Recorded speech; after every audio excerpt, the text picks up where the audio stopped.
Welcome to the Fintech Scaling Show. This podcast is sponsored by Scale Up Consulting, helping fintech startups create a scalable organization to support an ever-increasing demand. When you're ready to grow, reach out to us at richard@scaleupconsulting.co. Now, over to the show with Richard Doherty, founder and host.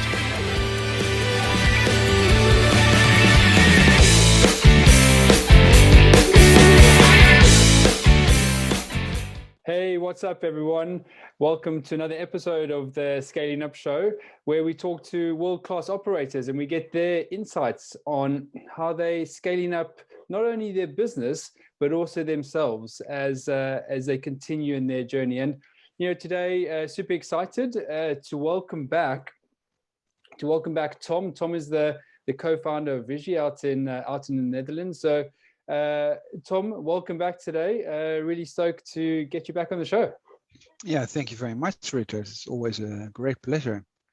Brilliant. And today, in today's show, we're going to be talking about control and responsibility and how that impacts you as a founder and entrepreneur on your journey to, again, not only building up your business, but also building up your knowledge and making certain that you continue to move forward as the days and weeks go by. So, maybe it's a good place to start with around getting some insights from you around this word control, because I feel that in society today, control sometimes it might have a bad name. Maybe when we think about control, we think about micromanagement.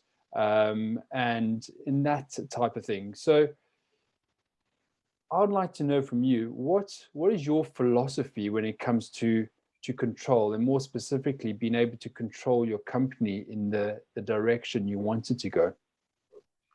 Yeah, that's a very good question. Yesterday evening, but just by coincidence, I didn't realize it. I posted an article of Harvard Business Review about the difference between autonomy and flexibility, and I think that really fits. I think in the end it's always about autonomy, self-determination theory it's called, Daisy and Ryan. So perhaps we'll dive into that later, what really motivates people and also what motivates founders. And then perhaps the name of your show is about scaling. And the interesting thing is, I think you have to put it very black and white, two type of perhaps founders. On the one hand, you have founders who scale a company and then they leave the company because they say, I don't like it anymore because I've become a manager. And on the other hand, you have founders who love to scale the company because it's a possibility to get rid of a lot of stuff by hiring people who are much better in doing the stuff you have to do in the beginning. So I would like to dive into the second part because I think I'm an example of the second one. So I think the bigger our company becomes, the easier the game is, because in the beginning you all have to do the stuff you're not really good at, but you can't just hire all those specialists. So I think if you really want to go to the bottom, it's about trust and hiring just better people all the time. And if you trust people and also know they're much better than you are because they're a specialist, then scaling is an easy game. So, okay, trust is an interesting word. Because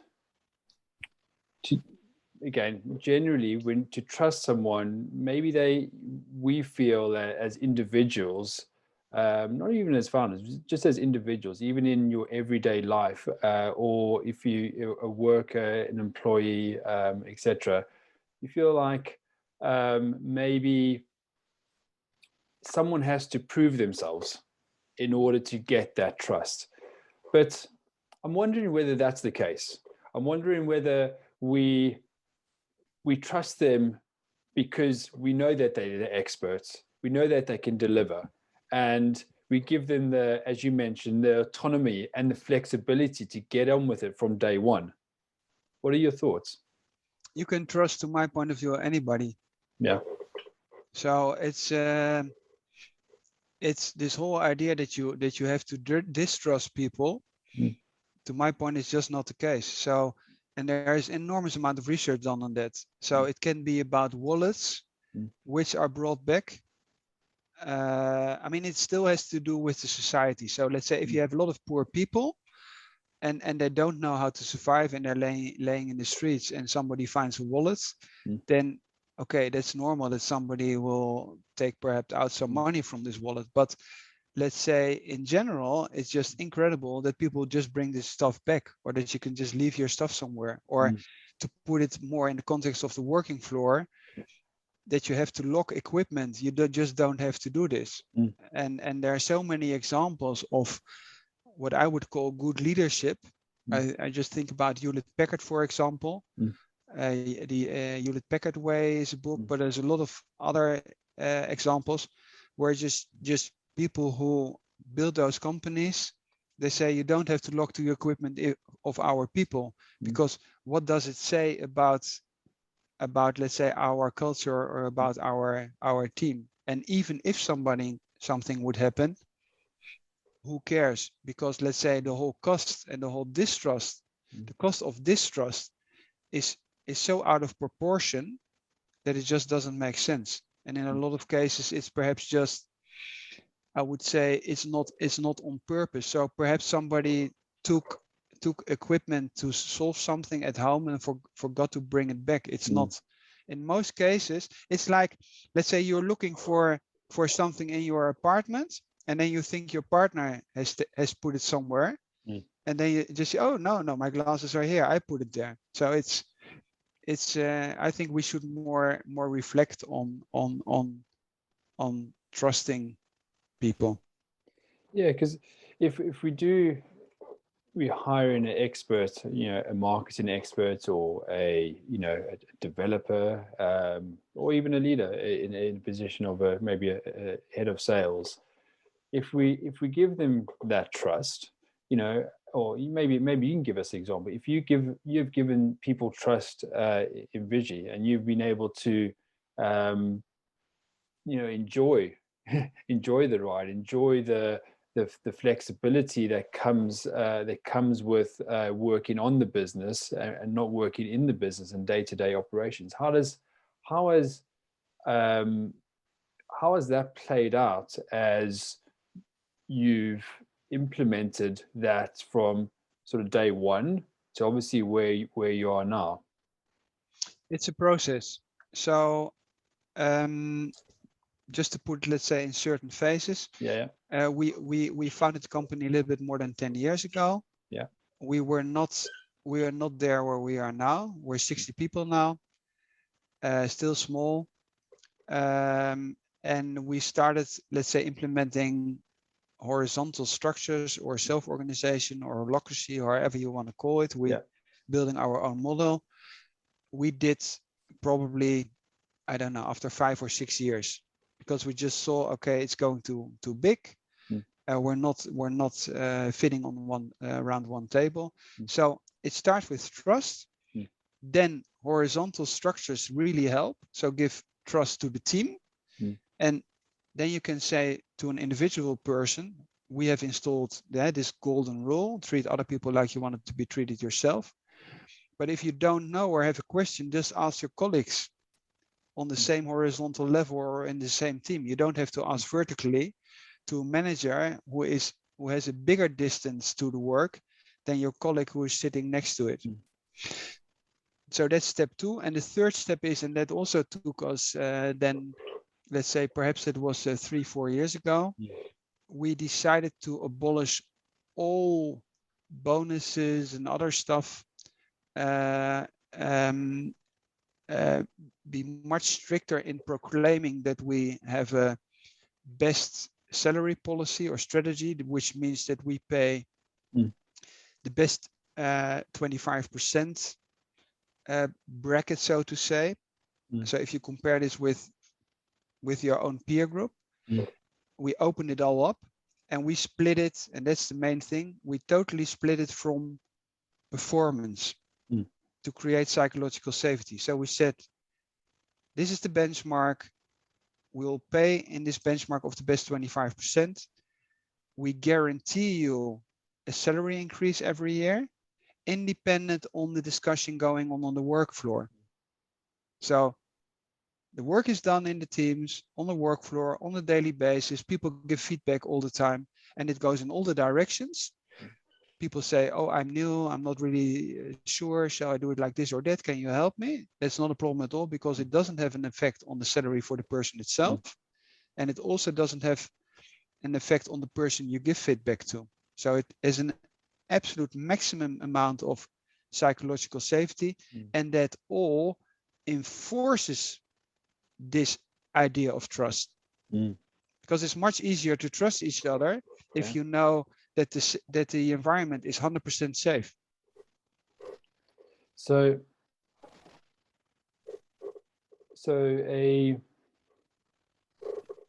area of positive control, right, is allowing people autonomy, flexibility, and showing them you trust them, and that obviously builds up the team, builds up empowers the team to move forward. Obviously, as you say, work horizontally rather than figuring out or thinking they have to go speak to their manager. How, if I was a new employee, how do you embed that type of culture into, or that type a new employee into that type of culture and get the best out of them? Because again, I mean, this is not a cookie cutter situation here, because what we're talking about is maybe something that's quite new, quite innovative, rather than something that's maybe from that we all know about, which is hierarchical. You need to go speak to your boss to get credit for something. Yeah, okay. If you really want to build a big company, but it's just my personal opinion, the starting point would to take on the one hand the book of Daniel Pink, Drive. So what drives people?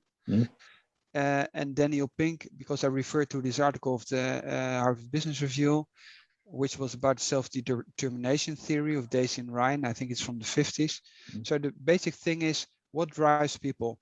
And Daniel Pink would say it's autonomy, a sense of mastery, and a sense of purpose. And Daisy Ryan, where Daniel Pink's theory more or less comes from, instead of purpose, they call it relatedness. So doing something together, this team feeling, liking the people you work together with. Dive into this, because you know that intrinsic motivation always has worked much better than telling other people what to do. That doesn't work. So try to activate as much as intrinsic motivation as possible, and then start. So autonomy is implementing self-organization. Mastery is creating psychological safety, that you can feel fast and that you can ask all the time and that you can give feedback to each other. And a sense of purpose is perhaps the thing which, let's say, in our common time motivates a lot of, especially young people, that they don't only want to go to work to get a salary. No, they want to change something. They want to have a kind of influence on making this world a better place. So you can just start with a white piece of paper and just say, okay, what does it mean for the business I'm building? And then you have to evolve and implement and ask for feedback, etc., etc. And if this is shared in a radical, transparent way, for instance, salaries, if you start with from scratch, with open and radical transparency, and everybody knows from each other what you earn, then it's also much easier to scale than if you have to transform a big organization 10 years or 50 years later. So I like what you're saying, and it's interesting you're saying, you mentioned a book, What Drives People, and we all know, what the most common denominator in business is, and that is people. And what you need to have is a philosophy or way of working with people in order to get not just your company moving forward in the direction that you'd like to move forward, but also the ecosystem, because you have to think of partners, clients, etc., because we should be treating them exactly the way as we treat our internal employees. And that's that's the root cause of it. Have a philosophy, and it's okay to play around with that philosophy until you get it right. And what is also interesting is this idea of relatedness, because let's say people can like the idea of the company, or they can like the founders, etc. But it's much more about their peers. They have to like their peers, and they have to trust their peers, because these are the people they have to work with all the time and every day. So what was interesting, just also to prove this from an external perspective, we started, which I also would recommend very early, with a great place to work. This is a kind of audit. And then the last 3 years we were number one in the Netherlands, but we started a couple of years earlier, I don't know, 5 or 6 years ago.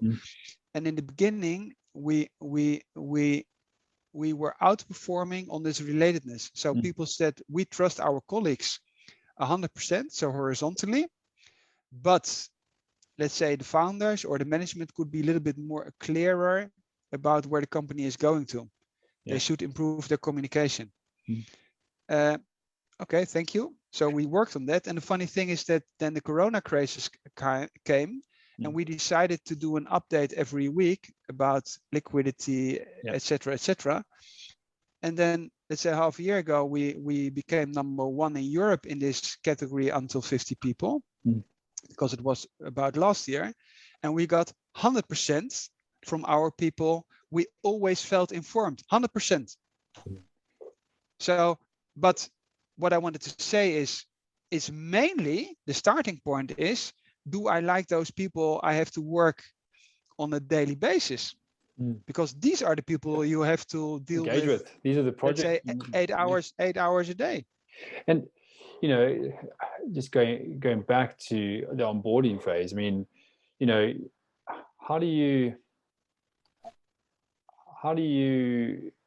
how's a new person come in, and what's the process that you go through to make certain that Jill, Joe, and Brian actually get on, and they do have stuff in common, and they can work on projects, because obviously the old world, you go speak to a manager, they hire you into a team. What is there a different approach to hiring and onboarding that we're talking about here? Yeah, we don't have a classical HR department. We also hate the word HR. People are not resources.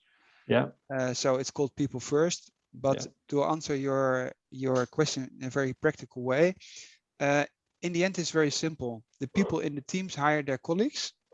They decide if they like somebody. And the classical idea, or the classical statement always is hire for culture, not for skills. Because skills you can learn, and you always have to teach people, because a lot of stuff is also very specific to companies. So you hire together, everybody has a veto, very important. People don't have to explain in an enormous way why they don't like somebody to join their team. And then all the stuff is solved automatically. So it's more about letting go as a founder, and trusting people. I mean, there are founders, and we are, let's say, 4 or 5, and they're still part of certain processes. I don't do any recruiting at all anymore. It's counterproductive, because I don't know what people are really doing, and then I'm telling big stories which is not relevant for the daily work. And I think that's, if you talk about scaling, perhaps it's also interesting to stress an aspect of letting go, which is very difficult. So people find it very difficult of letting go. On the one hand, founders say we don't want to become managers, but on the other hand, they also still want to decide everything which is going on in the company. And my advice would be try to experiment with, you can call it trust or also acceptance for failure, etc., which is very comparable with having small children.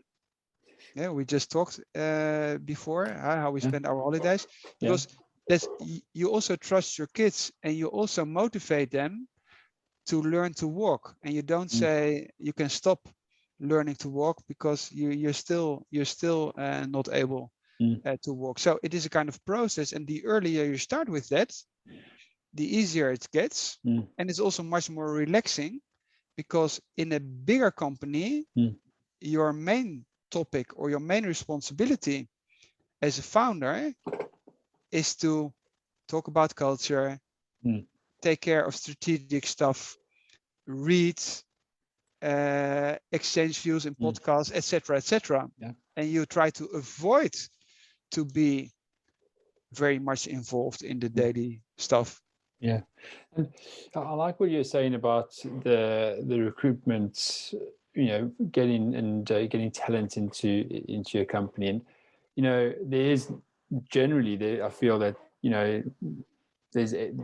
we look at society, we look at a job description, it's skills. Do you have, can you use Excel? Can you use PowerPoint? Do you have VBA and all these things, which is part of the parcel, right? But, I think there's, as you say, that the culture part is very important. And just to go down into that for a second, what I like to do is I like to have a hat, for a role. Let's call it the sales hat.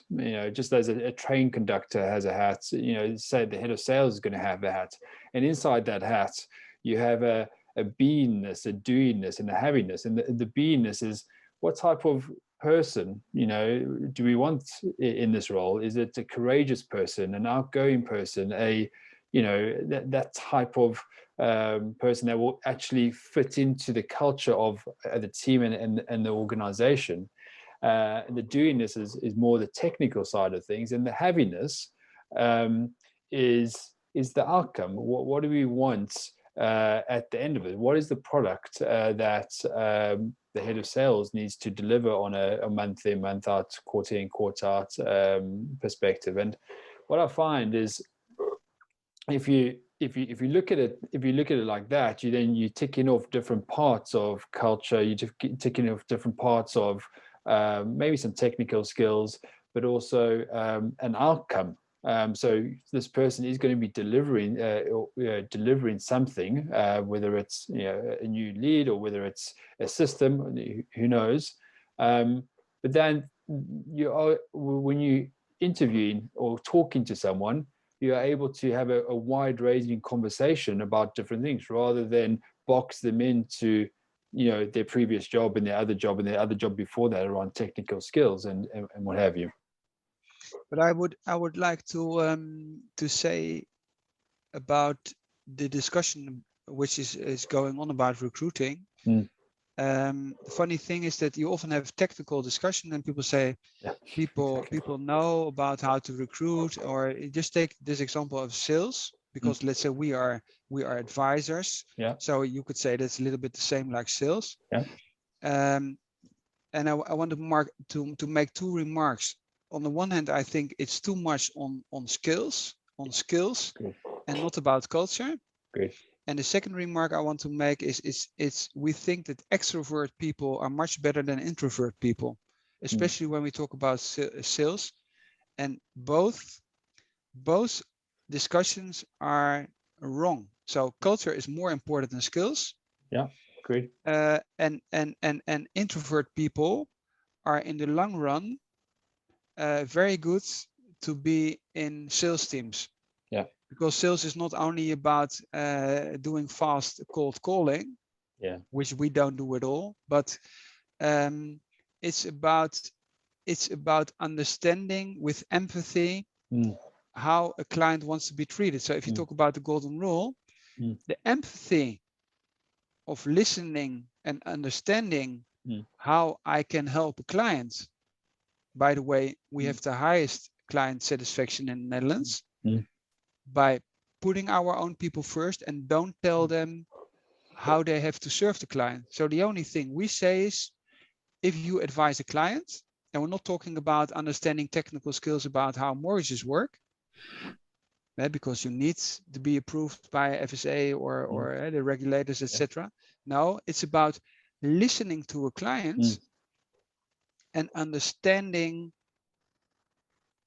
and really understanding, not only listening, but really understanding, and try to find out what would you like, how would you like to be treated, and what solution would you expect if you would be this client.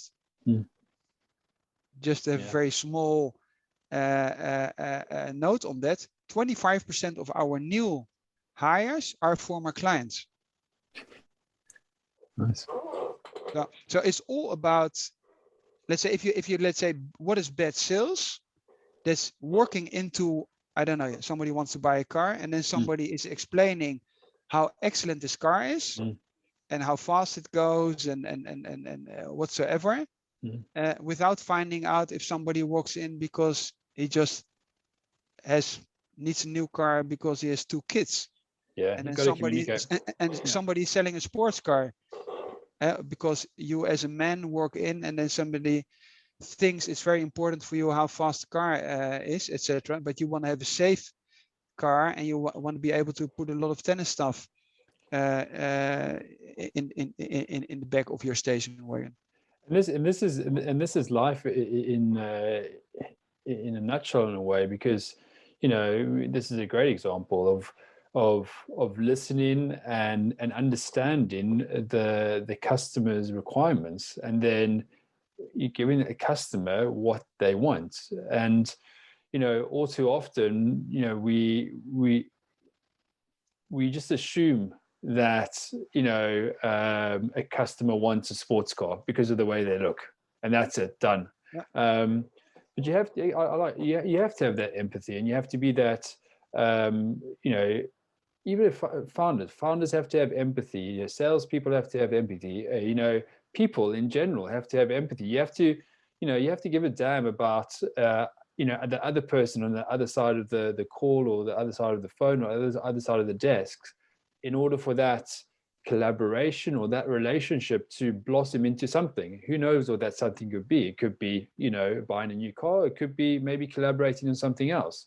But you have to ask the questions in order to figure that out, right? The funny thing is, because I also like these practical examples, because in the end it's about simplifying. To make things more complicated, that's not very difficult. But to explain things in a very simple way everybody understands, and then most of the time examples of daily life really help. So let's say my wife is always a little bit annoyed, because it doesn't matter if I walk into a restaurant or buy a new sofa, I always start to ask questions the other person should have asked me. So let's say if I would walk into a restaurant, I would say, okay, what can you recommend? So I get a manual, and then people expect that I tell them what I want to eat, and I say, what can you recommend today? And then depending on the person, how good he is, he would ask, I don't know, are you vegetarian? Do you like meat? Do you like fish? Do you want something heavy? Do you want something, etc., etc.? Are you more into salad or whatsoever? But if you would say, I would take this steak, and somebody says I'm vegetarian, everybody immediately understands that doesn't really work. Or we had to buy a sofa last week. It's a huge difference if you buy a sofa where you have kids, and they I mean, you know how a sofa looks like when you have 2 small children. I have 2 boys. It doesn't make sense to buy a white Italian beautiful sofa you can't wash. So the guy was brilliant. So we explained about colors, fabric, etc. Said it has to be strong fabric. It should be cleanable, etc. And what did the guy do? He took his phone and he said, I have the same sofa at home. I have 2 small children and a cat. And he showed a picture of it. I mean, that's excellent. So to understand, because if you would have said, I have a loft and I'm single and you have this white Italian sofa there because nobody ever sits on it, that's something difficult. Because they can fully relate to your situation. Yeah, and that's to my point of view, that's always the case in life. Yeah, I like it. You know, a couple of weeks ago, we were called into the end of term reports because we were over here in the UK. There's a sort of midterm break, and the teacher was running 10 minutes late. She came in, all sort of uptight and anxious in a way, and got out her iPad and started talking to us. And then she just like sprang it on us. It's like, we think your son is dyslexic. I was like, okay, where's this come from? Just like out of the blue. And we think he needs to do X, Y, Z, and we're doing this. Okay, whoa, what's going on here? You've known Ollie for the grand total of 6 weeks, and this information is landed on us, and we're like, okay, that's interesting. Thank you. We take it away and we think about it. So it's an interesting situation because this person, maybe out of the good of her heart, maybe because something's happened at school, has decided all of a sudden, bam, that's it, and is trying to move us down a path, which is maybe the right path, maybe the wrong path. Let's see. And my wife and I we chatted about this, and then we decided to, be a bit more, productive, put it that way, over the holidays, and sort of test and see what my son had. And basically he's just a 7-year-old boy that wants to go play sports all the time, and just he thinks that writing and doing maths and stuff like that is a bit doesn't want to do it. But when he does it, and when he puts his mind to it, he can do it. So we said to the teacher when we get back, let's not go down that path. And back to your point, maybe in this instance, if the teacher had said, "You guys, have you had any concerns, or what is his history?" there would have been a better sort of outcome, maybe also a better relationship now. And that goes in business as well.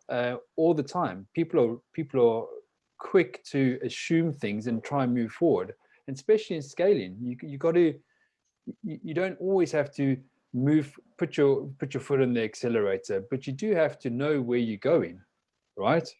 And I know it was interesting earlier on, you're saying that you're a founder, that you built up a business where it's something that you enjoy. It's something that you love. It's your passion. You don't hate going to work every day. You don't dislike going into work every day. You love it. Yeah, exactly. So, I think it'll be interesting to. Sorry, Karen. No, but I think if you talk about scaling, scaling gives you the possibility to do more and more the things you love to do. Exactly. Because in a greater company, you have more possibilities of choosing the stuff you like. And if you create an environment where everybody can do this, because if, for instance, in our case, fixed salaries and you have roles which are part of functions, etc., it becomes more fluid, then life becomes, let's say, nicer and nicer all the time as a founder. So, but let's say, having said this, the problem is that if you have to do more and more, then it starts to become more hectic. And then also the rest to ask people, what can I do for you? Is much more difficult. But you're in a hurry all the time. And then you think you already know the answer before even having asked somebody. So I think the role of the founder scaling a company is to hire better people to give all the stuff, and then just walk around and say, we repeat the purpose of the company. We're here to change the world for the better. Just that, just to take this purpose part of Daniel Pink or etc. Yeah. Then the second thing is that's the way we do it here. It's more, in our case, it's the golden rule, or no, you can call it no assholes, or focus on the team, and no egoistic behavior, and no prima donna, etc. That's how do we treat each other? That's another example. But what I like most is to have an enormous amount of time zooming out. And for instance, in the Corona part, and where we started to discuss about how will this evolve, we asked from an HR perspective, because you also asked about recruiting. We zoomed out and asked, Richard, what do we have to do to create an environment where you want to stay for the rest of your working life? Which is a totally different question than to zoom in and say, okay, can we talk about the KPIs of next week? And everybody becomes, let's say, crazy, and it's micromanaging, it's demotivating, etc. So to zoom out and to say, okay, how can we build an environment where people really like to stay, test new things, etc. And then they see that everybody can blossom or develop their skills. And it also depends on the what we found out. It really depends on also the phases of your personal life. So you find out that, let's say, people who are single, they started, they are totally go and fast and blah blah blah. And then you have people, for those who start families, they say, okay, I want to have a little bit more of routine, more stable environment, I want to have the flexibility, etc. And then perhaps at a certain part, people say, I've done it for 25 years, I want to explore something new, etc. So this probably 3 kind of phases. But how do you find this out?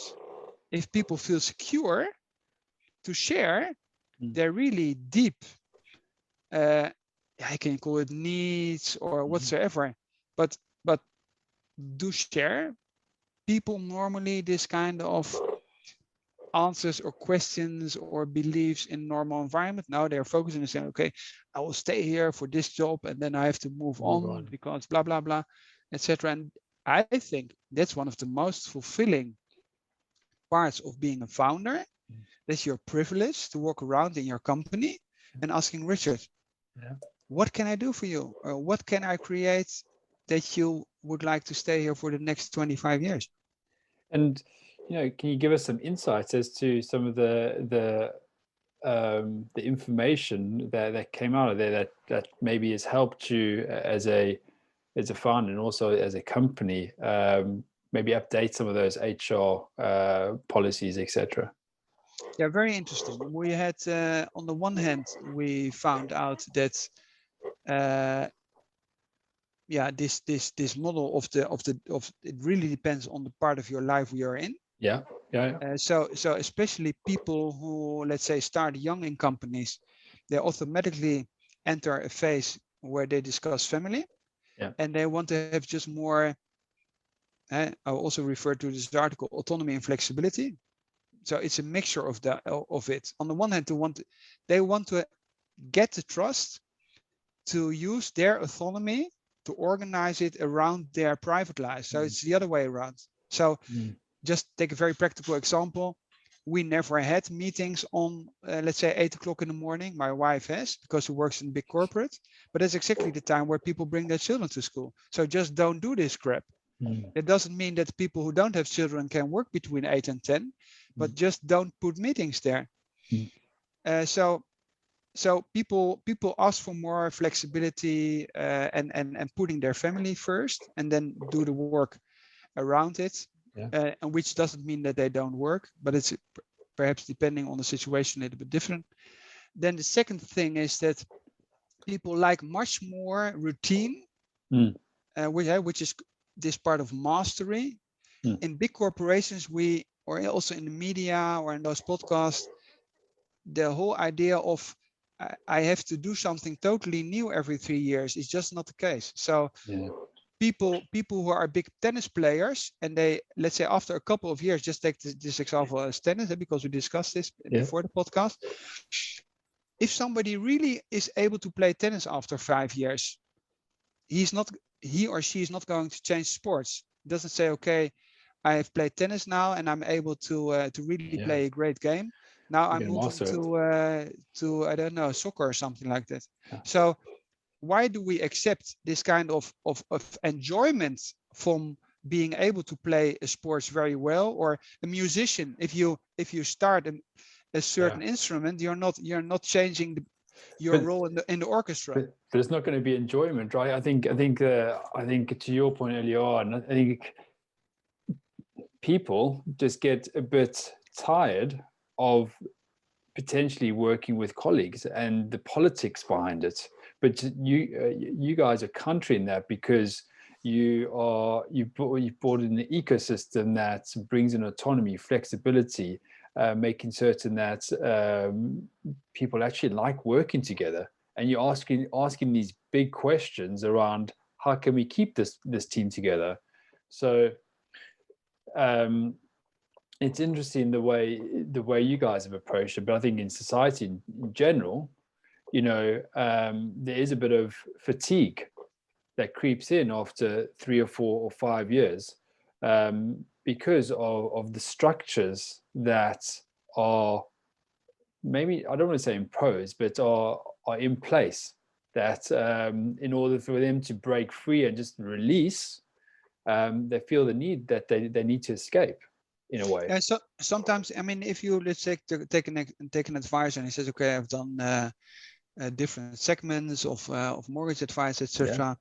Then if there is this flexibility of just doing something new, taking new client segment or products whatsoever, you need those people who really are experienced and let's say are not external people who have never advised any client. I mean, I've been an advisor myself, so let's say if somebody discusses the stuff, people know where they talk about. So why wouldn't you facilitate this?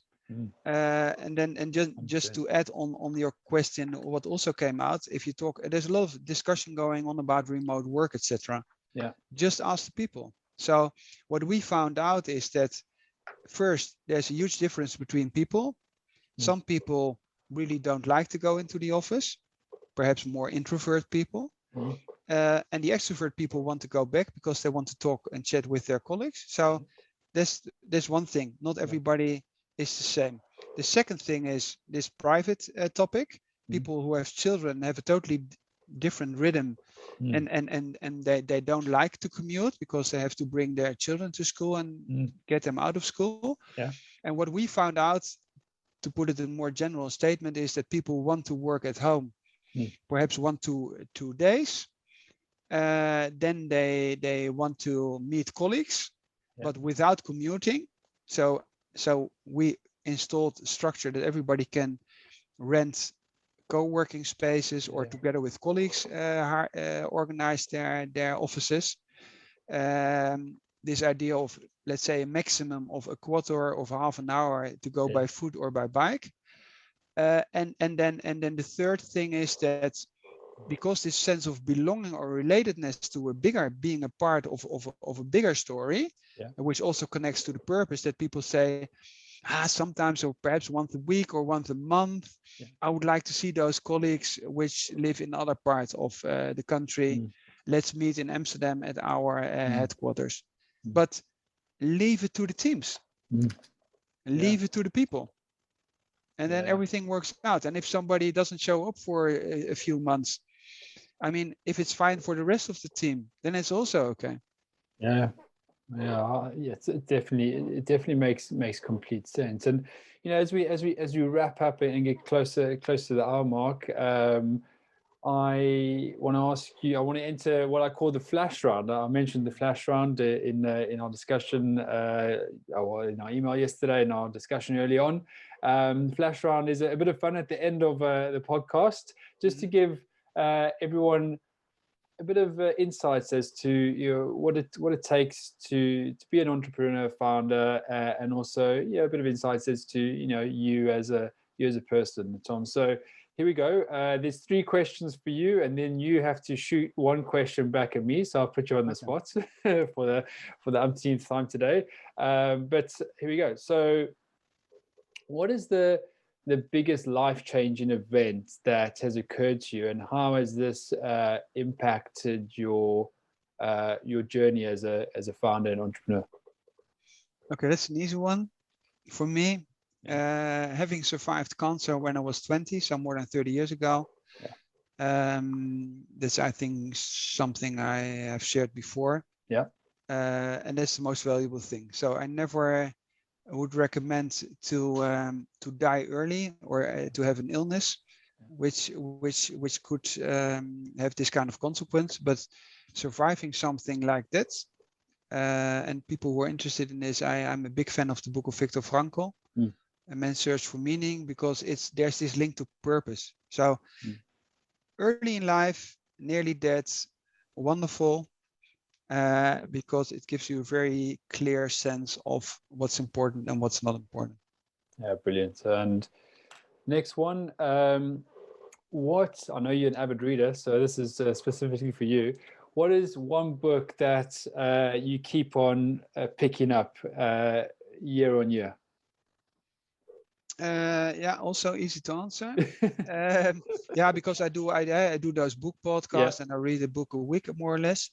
In the end, it's interesting that the things which are not practical on the first impression are the most valuable stuff. So books on philosophy, I just mentioned Viktor Frankl.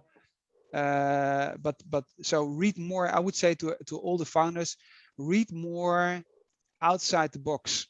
Read philosophy, read anthropology, read sociology. You can still read biographies of successful entrepreneurs, but it's the real essence of life is not in the management literature. Yeah, and I think I know what you're going to answer for the next question, because we've been speaking about it for the last sort of 45 minutes. But I'll ask it anyway. What's the most critical part of scaling your business? Oh, that is still difficult, but I would say remain true to your roots, to your purpose. Don't rush. But that also has, that's easily said, because we still own all our shares. So I would say try to decide from the start what's the reason why you start a company. So if you want to live an autonomous life in balance with your own principles, that's something different than starting a company to exit it 4 years later. Brilliant answer there. And now over to you. Do you have any questions that you'd like to ask me? Any question? I would say, what is the biggest insight of your life until now? The biggest insights, I think it happened early on. If I'm really honest with you, I think we've chatted about this a bit offline, and I grew up in the midst of a nation that was divided. Little did I know, in South Africa there was this thing called apartheid, and I grew up at the tail end of that, and there was a lot of disagreement and a lot of anxiousness, and a lot of maybe infighting, we'll call it that. But it came 1993, I think it was, 1992, when Nelson Mandela got released. I think there was a different sense of something that could be great, was going to be great, and there was a real uplift in the country. I think I was only 10 or 11. I felt, wow, this, we're going to take on the world, which was it was really awesome to be part of that and part of the transition, from, a society that wasn't equal, but I was definitely part of that new trend of youngsters that could be part of something very, very special. And I remember Nelson Mandela coming to my school in 1993 and giving us a speech to, a group of white, colored, black, Asian children, which was, multiracial in a society that definitely wasn't multiracial before that, which is really great. And, he chatted to us, and, the biggest thing still, the biggest influence on my life, he said to a group of, 10, 11-year-old boys, you have the power to decide. You have the power to decide your path. So go ahead and do what you want to do in life. It's a blue ocean. And still to today, that is a big inspiration. And I always look at that day so long ago that still has a major influence in my life and has allowed me to, maybe jump over obstacles and hurdles that maybe I couldn't have gone through. But I think having a purpose, I sort of was able and lucky enough to, be in the presence of someone that's that great, and really be able to follow that person and be able to take in what he is saying. And I think everyone, whether you are in the presence of someone such as Nelson Mandela or not, it's inside you. It's something inside you that will move you forward in your journey. It's not all the tricks and the bells and the whistles, but it's you. It's simply down to you to get on with it. I think the link also to this Nelson Mandela or Viktor Frankl, which I mentioned, is that to put it in one sentence, the purpose of business is purpose. The purpose of business is not business. So business is not to maximize profits. The purpose of business is to change something for the better. Brilliant. And the fulfillment, and there's the link to the individual, is that the purpose of life is to find fulfillment. Exactly. And not to become rich. And there you have to link the founder to the company. And I think if you are in balance, because the purpose of your own life is to do something meaningful, and the purpose of the company is also to do something meaningful, then it's easy to stand up every day and feeling privileged to do what you do. Yeah, I mean, I think you rounded it up so brilliantly there, and I could not agree more. And as we wrap up today's show, if anyone wants to contact you or reach out to you, what is the best way to do that, Tom? So everybody can always connect me on LinkedIn. As we are a self-organizing company, I always have time also to answer it. So, and I also do. So feel free to do so. And if I can help anybody, then I'm also happy to do this. Brilliant. And thanks for coming on the show today. It's been brilliant. And those of you out there that want to subscribe to the podcast, please go ahead and log into www.scaleupconsulting.co/media. Subscribe. There's a treasure trove of information there, obviously including today's podcast and lots of other podcasts that will allow you to build up your knowledge and take you forward in your journey. So again, Tom, really excellent conversation today. Really happy to have you on the show again, and no doubt I'm sure we can draw you back in the next little while. But thanks again. Yeah, thank you, Richard.